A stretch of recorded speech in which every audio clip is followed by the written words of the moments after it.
ಇದು ಈ ಘಟನೆ ನಡಿಬಾರ್ದಿತ್ತು, ನಡೆದೋಯ್ತು.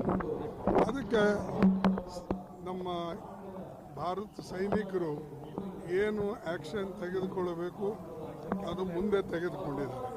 ಮತ್ತು ಇಂಥ ಘಟನೆಗಳು ನಡಿಬಾರ್ದಂಗೆ ನೋಡ್ಕೊಳ್ತಕ್ಕಂಥದ್ದು ನಮ್ಮೆಲ್ಲರ ಕರ್ತವ್ಯ.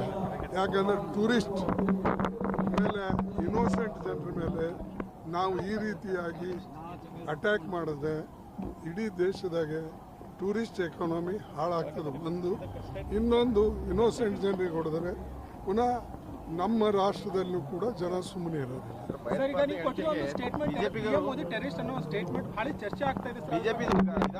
ಅದು ನೀವು ಓದಿಲ್ ಕಾಣ್ತದೆ, ಪೇಪರ್ನಾಗೂ ನಾನು ಅದರ ರಿಯಾಕ್ಷನ್ ಈಗಾಗಲೇ ಚೆನ್ನೈದಲ್ಲಿ ಕೊಟ್ಟಿದ್ದೇನೆ. ಅದೇ ನನ್ನ ರಿಯಾಕ್ಷನ್.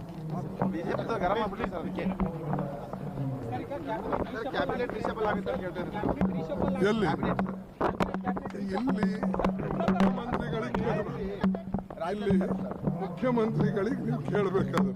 ಉತ್ತರ ಕರ್ನಾಟಕ ನ್ಯೂಸ್, ಇದು ಕನ್ನಡದ ಉಸಿರು.